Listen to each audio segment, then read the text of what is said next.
Hello.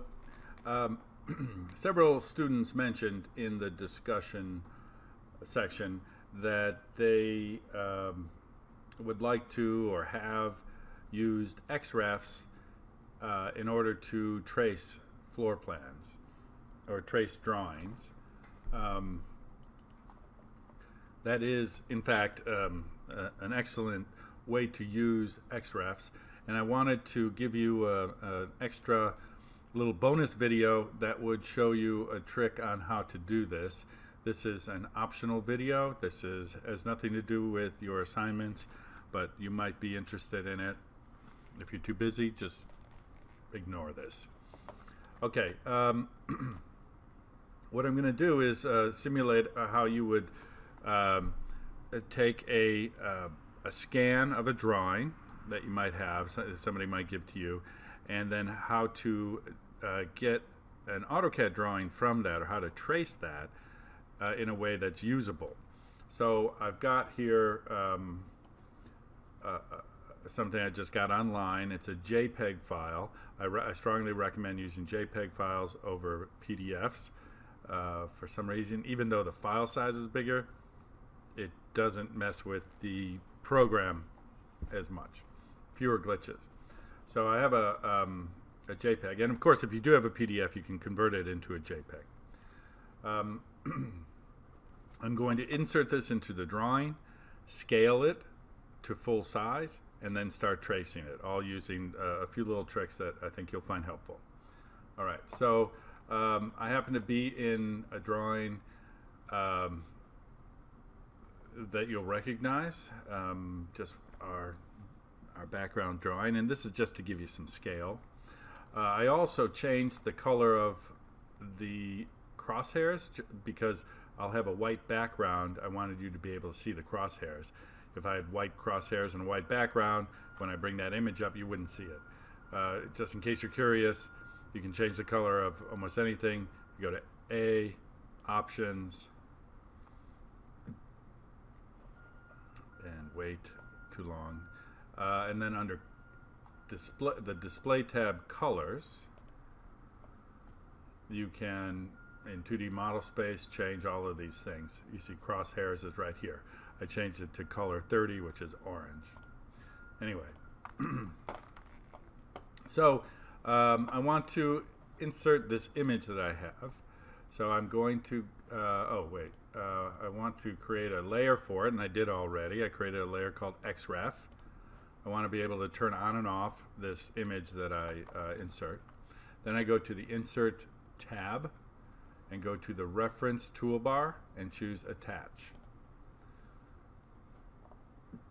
Now it goes to the folder that I had prepared, and there's the image I need, floor plan with dimensions. As you see, it's a JPEG file. I hit Open.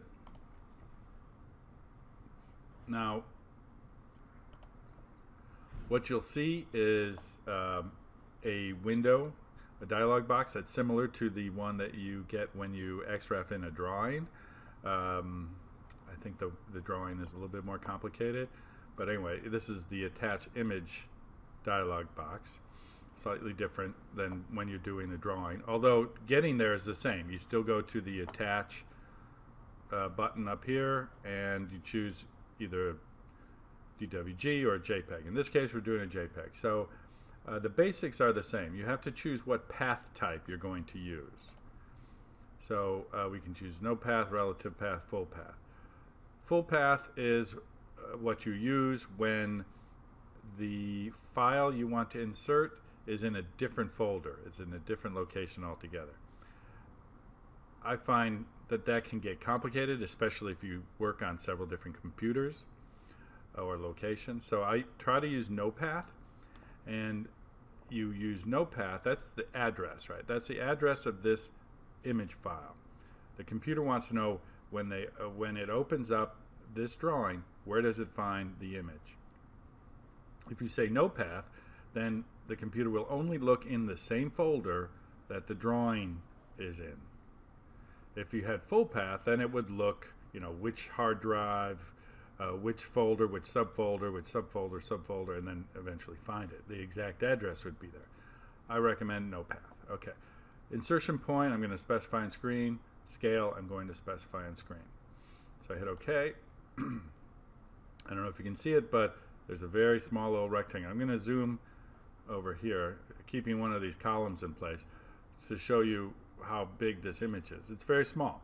Of course, it's scanned onto a small piece of paper, roughly an 8.5 by 11 piece of paper. I'm going to place it here, random spot, and I could scale it up randomly at this point.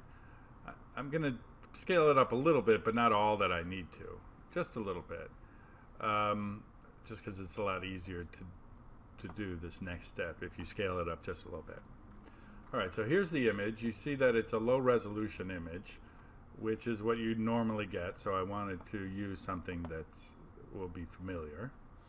And you'll see there are a bunch of dimensions on here. Sometimes you don't get these dimensions, but maybe you can ask the realtor or somebody to give you one dimension. All you need is one dimension on this plan. Let's just use this one, 16:4. I'm going to draw a line now. I'm going to draw a line. Let's see, where can I do it? Maybe it's best, I'll just do it right up against this wall. Zoom in here to make sure that I'm as close to this fuzzy edge as I can be. And then I'm going to draw a line that represents the actual length of that room, or the width of that room. 16 feet 4 inches. Okay. This line that I just drew is 16 feet 4 inches. I'm going to put it on a better layer. Put it on the wall structural layer. That line is 16 feet 4 inches in this world, in this drawing. And I want to scale up this JPEG file so that the width of this room, which should be 16:4, is equivalent to the length of this red line. So I'm going to use the scale command to do that. And I start the scale command, which is right here, or SC, and I select this image. The image itself, to click on it, you don't click somewhere in the middle, you have to click the edge. So I click the edge. It's hard to see, but it's highlighted. Then I hit enter. It says one object found. Then it says specify base point. Well, the base point is the part of the line that is the endpoint that won't move, right? This endpoint will still be, when I scale this drawing up, will still be sitting on that wall. This endpoint will not be. It will be on the other side of that room, not hanging out there in space. So my base point for this type of operation is right there, where the reference line and the wall touch. That's my base point. Now, the scale command says specify a scale factor. I don't know what that's going to be. It looks like it's 1, 2, 3, I don't know, like 8 times bigger. I have to scale this drawing up 8 times to make that red line equivalent, or make the room width equivalent to that red line. Well, this is the trick to this. You don't need to do the math on the side to figure out an exact scale factor. What you need to do is use the reference option. So you see it's the command line says specify scale factor, or, and you look down here, specify scale factor, or there are 2 options, copy and reference. You want to use the reference option. You can either click here or type R, enter. I'll just click here. Now, with the reference option, you're going to be asked for basically 2 lengths, a reference length and then the new length. So the reference length will be from here, the base point, to the width of the room. Now you have to make sure your O-snaps aren't snapping right back to an endpoint here or anywhere else. I've got my polar tracking on, and so I'm just clicking. When I click, I'm going to click somewhere on that line. It's hard to see, but there's that dashed line. So I'll click right there. That's my reference length, the width of the room in the JPEG. Now it says specify new length. All I have to do is click the endpoint of that red line, and now all of a sudden that red line is equivalent to the width of that room. So now the whole plan should be at full scale, right? Remember, in AutoCAD you draw everything at full scale. let's do some spot checking. Now this usually doesn't give you exact results because in most cases the drawing that you receive was done by somebody who wasn't doing a super accurate job. But I'm going to measure from this wall to this wall, and let's see what I have. Yeah, 14, 7, and 3/16. That's pretty good. Let's look over here. Just spot checking. 17, 4. Right? It's an inch off. That's not surprising. Over here,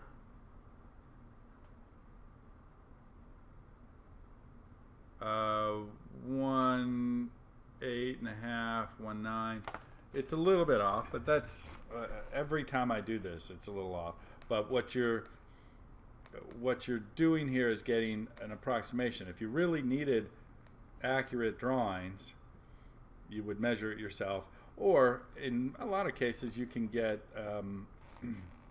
for example, old construction documents. Get those scanned and trace them. But keep this in mind: if they're pencil on paper, not computer drawings. So in other words, if you come across some old drawings of a building that you're working in, you'll find a dirty secret from the old days when we used to hand draft, that if you made a mistake on something, you wouldn't erase, say, half the building in order to change one dimension.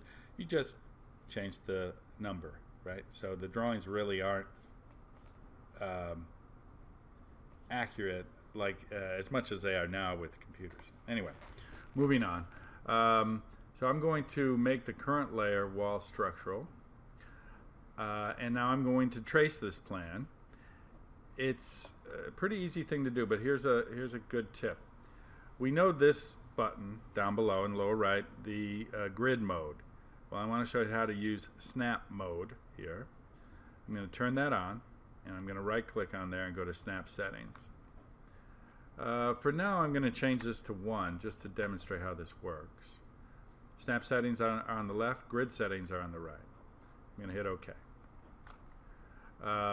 Let's go over here. The snap mode allows you to, restricts the cursor only to a grid, which has the spacing that you determine. So since we determined a 1x1 grid, you can see already it's kind of bouncing from one spot to the other. So I can zoom in and go 1, 2, 3, 4, 5 inches, and you don't get any fractions of an inch. You're just moving 1 inch at a time. Now, of course, you can go diagonally. That distance is 1 inch and 13/32. That's a diagonal distance across a 1 inch by 1 inch square. But so I could go 1 inch over, 2 inches down, 3 inches over, 4 up, and you see I don't have to type in any dimensions because I'm snapping to just what I need. Right? Now, of course, I can still use OSnap. So that's how the snap mode works, and that helps us here. I'm going to trace this plan using the snap mode. Now, one more thing here. I'm going to start the line command. Let's see. It looks like that corner doesn't exactly land on a grid mark. See, I'm going around the a 1 inch area here, and I kind of want to make that corner a little bit down and to the right from this position. So I'm going to move the drawing. If I draw a line right here, since snap mode is on, I know that this corner point is on one of those grid points. So I'm going to move the whole plan, the whole JPEG. I'm going to turn snap mode off and choose the point that I want right here. I'm going to move it to that point. Now, I don't know how good that is. Oh. Let me undo that. Okay, so I'm going to snap mode is on. I'm going to turn it off. Use the move command. click right here, and I'm going to make sure I snap right to that endpoint. That's a little better. All right, so now the plan should be on the grid, and it'll make it a little easier. So now I start the line command, and I trace. Oh, got to turn on snap mode again. And what I might do also is change the snap settings to 1/2 inch. It's for these purposes, often 1 inch is fine, but 1/2 inch is maybe a little bit better. So I just trace my plan. You want to keep track of how thick the walls are so you can be consistent with that. Make sure that you're on a straight line. So notice I could click here, but I know that the walls are supposed to be 6 inches, so I come back a little bit and I make sure the exterior walls are 6. I know it because that's what I measured over here the first time I did it. Then I want this wall on the right side of the window to align with the wall on the other side, so I'm going to use O-Track like this, right? And I can see that's 6 inches. I move down here. Interior partitions are likely to be narrower, so I click here, and that looks like it's 5 inches, so I'll use that.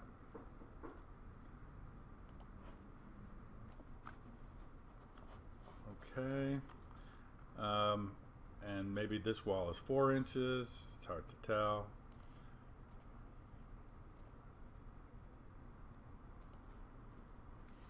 And you want to make sure that is aligned.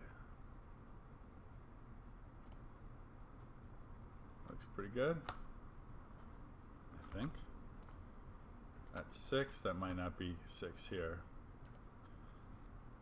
No, it's 5. So I'm going to use the stretch command to fix that. So you see the issues. Perhaps the plan needed to be rotated a little bit. Could do that. Maybe I'll do that right now. Use the rotate command. Now the rotate command has a relative feature also. So I'm going to click here. And it says specify rotation, angle, or, and I'm going to use reference. So my first angle is, let's see, this is straight across. I'm going to use this as my reference angle, and then I can snap into the 90-degree line and the whole plan rotated. So that fixed that little problem, and then I can continue and trace the plan. I hope that was helpful. If you have any questions, let me know. I find this very helpful. It has saved me hundreds and hundreds of hours of work over the years. That's it for now.